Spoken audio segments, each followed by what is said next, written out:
Assalamualaikum warahmatullahi wabarakatuh. Salam sejahtera bagi kita semuanya.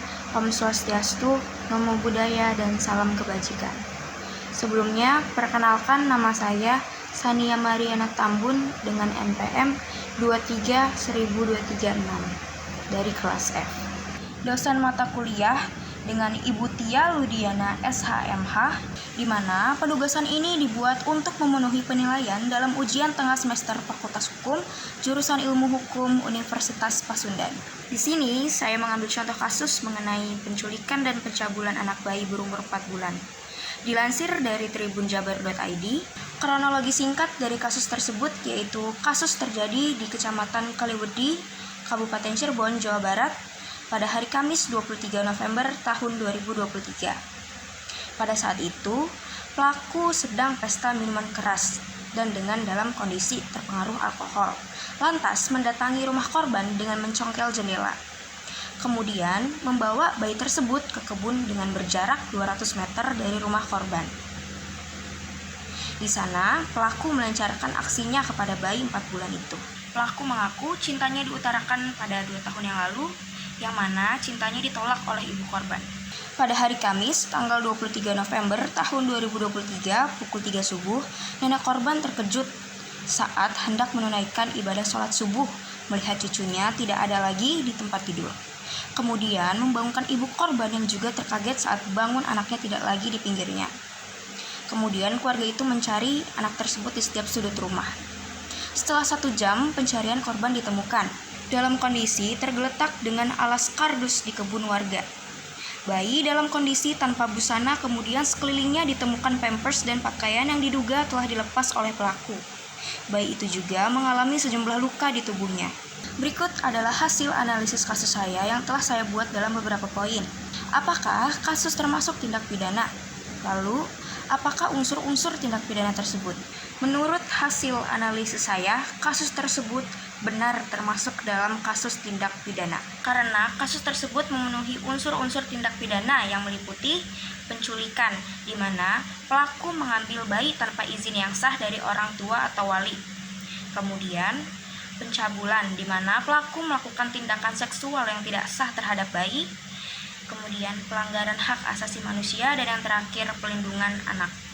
Poin dari hasil analisis selanjutnya yaitu aturan hukum yang dilanggar dalam kasus tersebut ialah melanggar hak milik atas properti tanpa izin, karena pelaku mencongkel jendela dan masuk tanpa izin. Kemudian penculikan, pelaku mengambil bayi tanpa adanya izin yang sah. Kemudian pencabulan, pelaku melakukan ruda paksa terhadap bayi yang berumur 4 bulan. Selanjutnya, pelanggaran hak asasi manusia, di mana melanggar hak bayi untuk keamanan, perlindungan, dan integritas fisiknya. Terakhir itu perlindungan anak.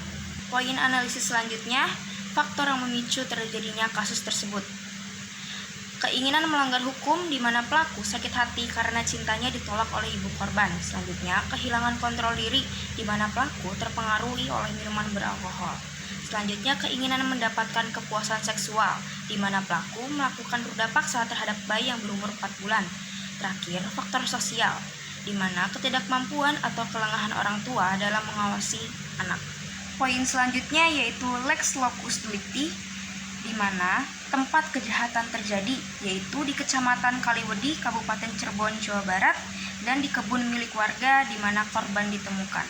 Poin analisis selanjutnya yaitu lex tempus delicti, di mana waktu kejahatan terjadi pada hari Kamis 23 November tahun 2023 dan pada pukul 03.00 waktu Indonesia bagian Barat dinyatakan hilang, dan pada pukul 04.00 waktu Indonesia bagian Barat dinyatakan ditemukan. Poin analisis selanjutnya yaitu unsur-unsur subjektif dalam kasus tersebut, yaitu adanya niat untuk mencongkel jendela dan masuk tanpa izin.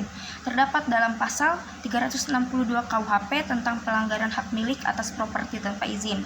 Selanjutnya, adanya niat untuk melakukan tindakan mengambil bayi tanpa izin sah terdapat pada pasal 333 KUHP tentang penculikan anak.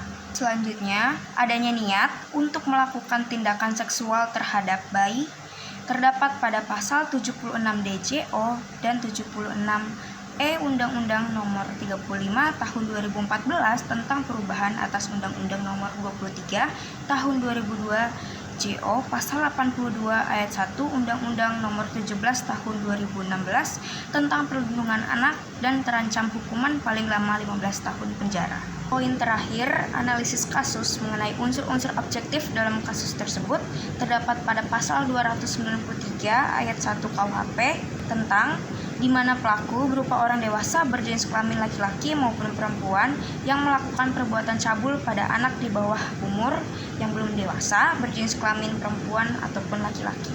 Cukup sekian penjelasan analisis yang telah saya buat. Semoga dapat dimengerti dan mohon maaf bila ada kesalahan. Wassalamualaikum warahmatullahi wabarakatuh. Salam sejahtera bagi kita semuanya.